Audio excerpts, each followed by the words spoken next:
Hello, day 57. Making sure my AirPods are connected. They are. Okay, good. I'm super excited. Today we're going to be talking about the gene key that we are transiting through. So that'll be very exciting. So we are moving through gene key 47, which is a Virgo key, as you can imagine, because we are transiting through. This is the sun I'm speaking about. The sun is moving through Virgo. And so, um, excuse me, the earth energy is still very present for our sun. And the 47 in particular that we're going to speak about today is something that moves through the ajna. If you want to think about it in human design terms, the ajna is the center right below the head energy and right above the throat. And so the ajna is the center for critical thinking. And it's usually the center where fixed opinions can stem from if you have it defined.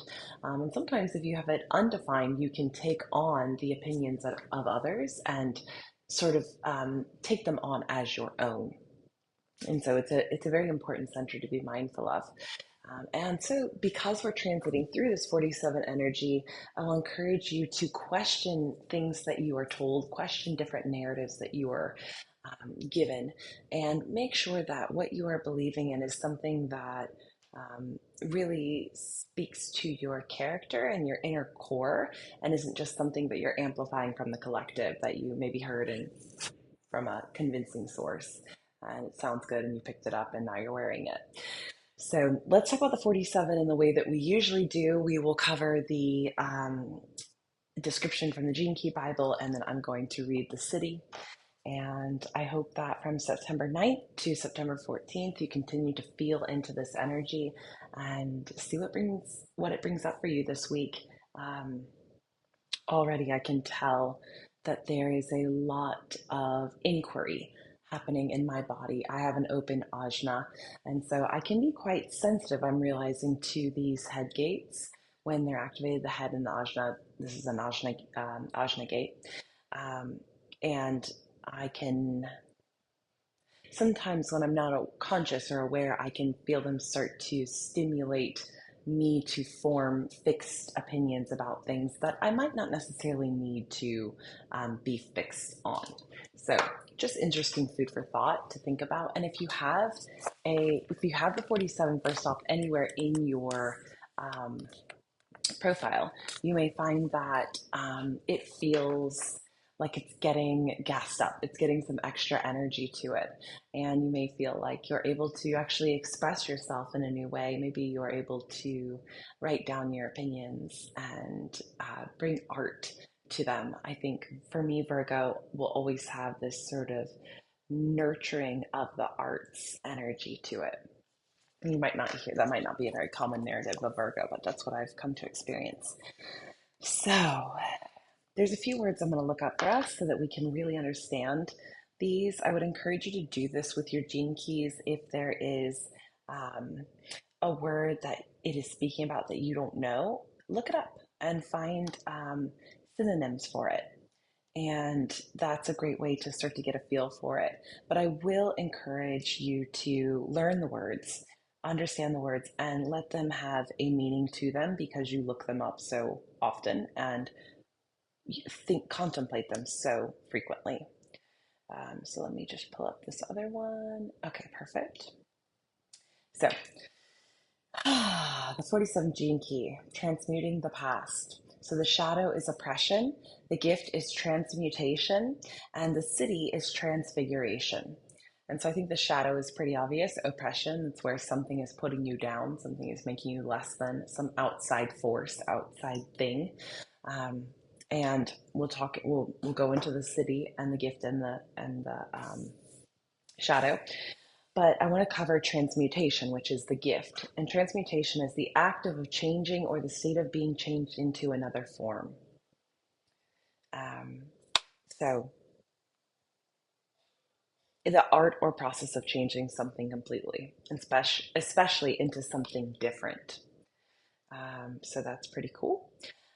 Let's look at transfiguration. This is the city. And this is this is sort of a biblical term. It's very common when we think of Jesus and his story. So, transfiguration, a complete change of form or appearance into a more beautiful or spiritual state. Um, and so, this is a very common term used in the Bible. The word transfiguration means a change of form or appearance. In the passage, Jesus' appearance changes so a glimpse is given of his heavenly glory. His face shone like the sun, and his clothes became as white as light. That is an example of transfiguration. So we're moving from oppression to transmutation to transfiguration. And understanding transfiguration, they go hand in hand. You can understand how it's a higher expression of transfiguration. So, with that being said, let's go into oppression. Excuse me, I have a little bit of allergies, so I may drink some water, and I have a little bit of a sniffle, sneezing, and cough. So, pray for me. Very few people willingly confront their shadow archetypes in this life. They do not want to stare down the barrel of the 47 shadow because the deeper they look, the deeper the rabbit hole seems to go. Thus, they simply live in denial or reaction to these unconscious fear patterns, not realizing that their outer lives are a direct reflection of this repression. To really look deeply into your fears is to undergo a major transmutation, one which eventually becomes cosmic and even mythic at the citic level, as we shall see. But transmutations are not a comfortable business for people at the shadow level of consciousness, because to go through such an alchemical process, you have to let go of all dimensions of who and what you are. What we humans don't realize is that the grail we seek is hiding beneath our fear. The very thing that terrifies you to the most is your route to a higher evolution. This is why all mainstream religions are founded upon the duality of good and evil. In keeping evil separate from good, we are actually denying the very part of our nature that will allow us to directly experience the divine. Evil is nothing but our fear manifested in the world. Wow. I'll continue on because this is fascinating. The programming partner of the 47 shadow is the 22nd shadow of dishonor. Your denial of your own shadow is not only a dishonoring of yourself, but of life itself. If you cannot honor yourself, then you certainly cannot honor others. It means that you listen to someone through your own agenda, so you only hear what you want to hear. You carefully edit out all the junk DNA that you don't want to look at in yourself. This whole process between these... Did you guys... What is happening?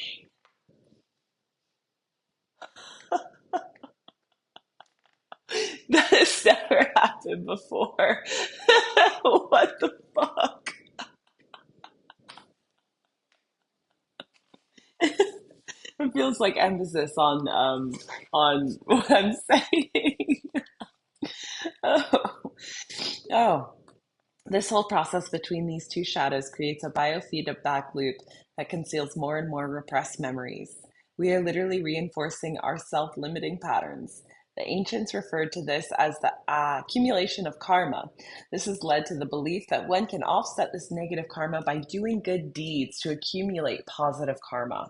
However, such practices never lead to true freedom because your unconscious shadows remain unaccepted and repressed. Religions such as Catholicism found a way of relieving the oppression through the process of confession. Still, confession simply lays the responsibility of your shadows onto an outer manifestation, rather than assuming responsibility for your deep inner processes.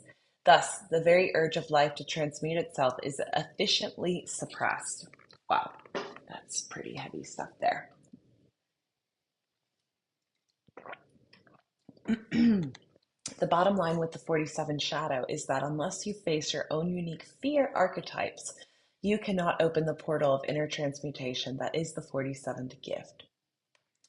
If you do not look at your adversity square in the face and realize that it is a very manifestation of your own archetype, you miss the whole point and purpose of your life. Most of the world is still waiting to begin this process.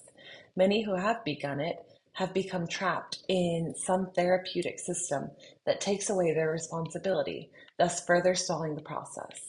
Facing your shadows is a lonely business, and it happens through the process of your natural destiny. Did you see the fly? What is happening? Oh, it's a moth. It might come back. For my right eye. um, okay. It is the thing right in front of your nose that you would try to avoid most. It will not yield to being fixed. It will not be resolved through your mind, and it will keep coming back at you again and again. It cannot be sidestepped or given over to another. Your suffering is a magic mirror. It's yours to own, to appreciate, and to accept. Only when you finally stop trying to avoid it can it show you its magic.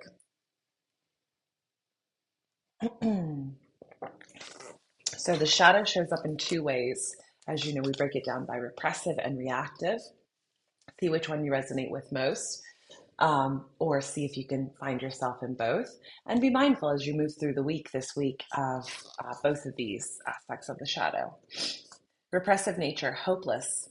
For those with a repressive bent, the 47 shadow provokes a kind of mental collapse. This is the inner oppression in which the mind is utterly overwhelmed with one's life. Because the pattern of oppression shows no signs of being broken, these people simply give up on life at a certain point. They bow to the oppression and accept it as normal. In other words, they give up all hope that their life can get better. Such people live lives of quiet compromise, locked as they are in their closed circuit loop and sealed in by their inability or unwillingness to face their fears. Dogmatic is the reactive nature. Those with a reactive temperament externalize their oppression by projecting it onto others. These people use their minds to control their environment, becoming very dogmatic in their viewpoint. Because of their undercurrent of fear in such people, they try hard to solidify their mental patterns in order to give them the illusion of security. Whether the dogma be a scientific view or a religious one, it effectively freezes them as and brings change to a standstill.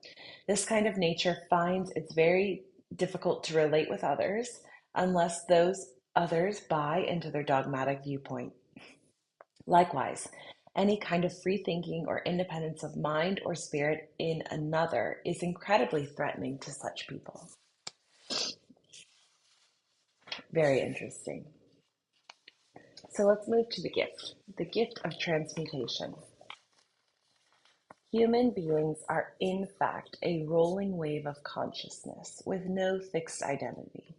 We are programmed to continually hit the shores of our limitations and dissolve into something else. When a human being faces their own shadows, they open the door to the process of transmutation. Hidden in the vast programming of our non-coding DNA are the scripts of the entire history of life on Earth.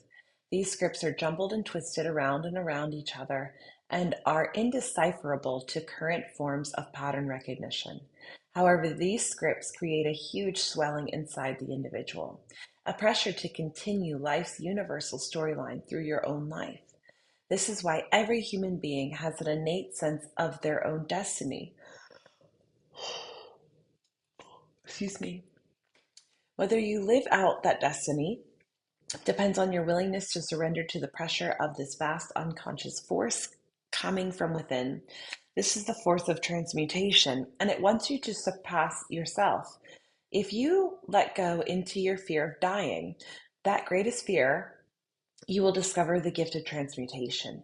Human beings are, in fact, a rolling wave of consciousness with no fixed identity.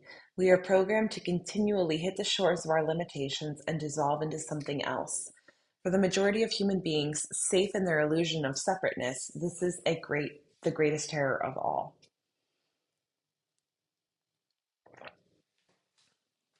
As one of the vital ingredients in a chemical genetic family known as the ring of alchemy, this 47th gift of transmutation is dangerous. The ancient alchemists discovered the archetypes of transmutation and named them, often using the changing of colors as symbolic of the stages of the process. Although many of these people mistakenly thought of alchemy as a physical practice whereby a base metal might be transmitted into gold, a few understood precisely what alchemy really was. Alchemy, the royal art, is the natural destiny of human beings who live their life totally embracing everything and holding nothing back. It is the art of living dangerously. This does not mean that you necessarily take outer risks. The danger is to the illusion that there is anything fixed about you. The true human is indefinable because they constantly surpass all definitions. Alchemy is life. Transmutation is what drives human beings to keep going beyond their wildest dreams. To be in the process of transmutation is to be truly alive. Wow, very beautiful. Um, Very, very beautiful. This is one that I think requires a good deal of contemplation. I know they all do, but for me, this one feels very ancient and deeply rooted. So, the 47th city transfiguration, the true meaning of the crucifixion. The 47th city represents the culmination of the 47th gene key in human form. Transmutation never really ends, it simply outgrows its casing, and this is what occurs through the 47th city of transfiguration. This word transfiguration is almost entirely associated with Christ's ascension and resurrection. It refers to his shining countenance when he reappears after his crucifixion. The life of Jesus Christ is, in fact, the perfect mythic enactment of all the stages of alchemical transmutation ending in this state of transfiguration. If we can escape the endless dogma and opinion that surrounds the figure of Jesus and view his life as at the symbolic level, we can see the great secret of all human life.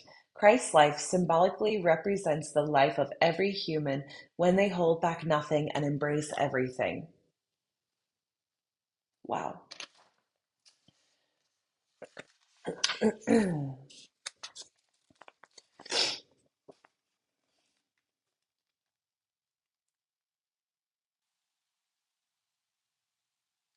Okay, let's go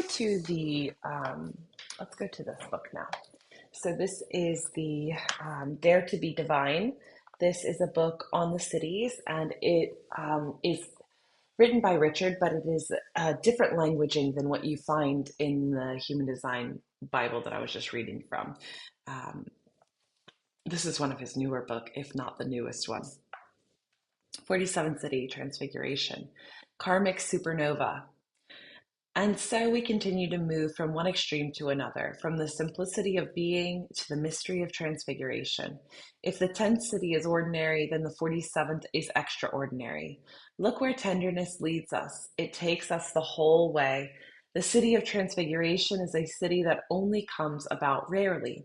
It's different from the city of ascension, the 54, which is earned as we evolve up the ladder of frequencies. But the 47 is unique. It's an avatar city. The difference between an avatar and a master, broadly speaking, is that the avatar descends to earth. The etymology of the word comes from the Sanskrit to cross over and to come down. Avatars are also collective beings. They are emanations of divine grace, the 22, that come to earth during practical cycles at a crux point in human environments. I keep feeling something. Y'all let me know if the bug's on me. The moth. There are different kinds of avatars, but I shall talk here about one type. I call this the stellar avatar because it comes from another star system. This kind of avatar descends as a spiritual hierarchy, a synarchy. It draws a veil over itself as it incarnates, and then it lives out an ordinary human life until a predestined moment of awakening. This awakening happens quickly, as in the life story of the dragonfly. Excuse me. When the stellar avatar awakens, it immediately finds itself surrounded by all the fractal aspects of its collectivity. The divine self that awakens within the avatar, like a body awakening its limbs to operate as a single unit. The frequency behind the avatar is so vast that it cannot inhabit a single body. The human vehicle in its current form could never withstand it. However, by disrupting the voltage among many, it can work within the lower three worlds. Why does the avatar descend into embodiment? It does so for the sake of transmutation, to take on the world's karma and to accelerate the evolution of humanity. What about the transfiguration? Well, the earthly beings at the center of the avatar synarchy, its nexus, only have a limited time span. Once the awakening has occurred, they begin to ascend very quickly. After a while, they will undergo a physical transfiguration. In other words, they will pass through the ninth initiation into the rainbow body. You can read about that in the 22nd gene key. They cannot remain here but dissolve back into the light. This transfiguration through the stellar avatar is a multi-generational karmic supernova. After the initial avatar has transfigured, the frequency reverberates over many generations and can even travel across whole cultures and continents as well. There is an ancient tradition that thus far the avatar transfiguration has only happened to 18 initiates. This is a significant number, 2 times 9. The prime stellar avatar incarnations are patterned in trinities, that is 3 times 3. Each avatar period can last many centuries. There have been 2 stellar avatar cycles so far, and in each cycle, 9 people were physically transfigured.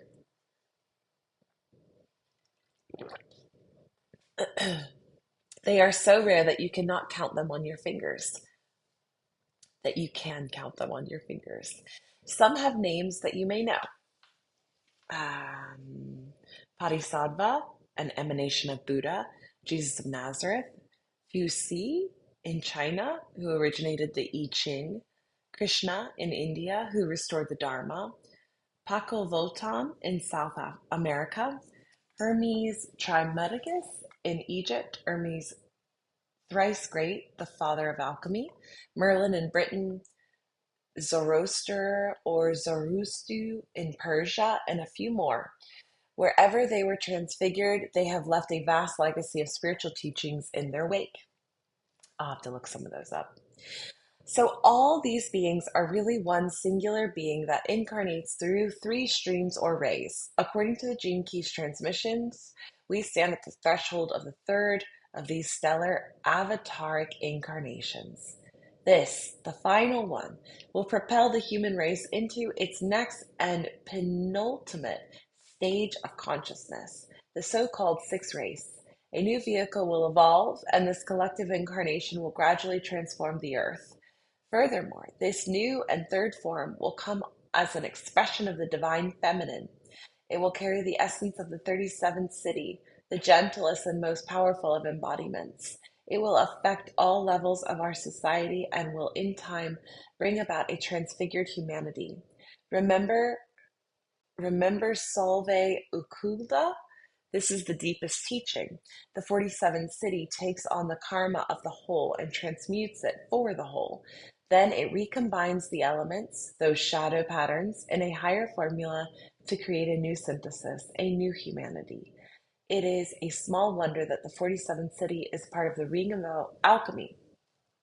We have the 40, the 6, and the 64. That little story should give us something to contemplate. Let us then see the importance of dare to be gentle. The beauty is that our gentleness is the very quality that will bring about great change. Okay, there you go. I hope you enjoy your contemplations. I hope you enjoy your week. I hope that you're able to transmutate some of your karma. I hope you are able to notice where you oppress yourself with hopelessness or dogma, or you attempt to oppress others, and notice where you are allowing yourself to be oppressed by others. I think that's a very important one, and one that I've seen quite often with people that have this 47.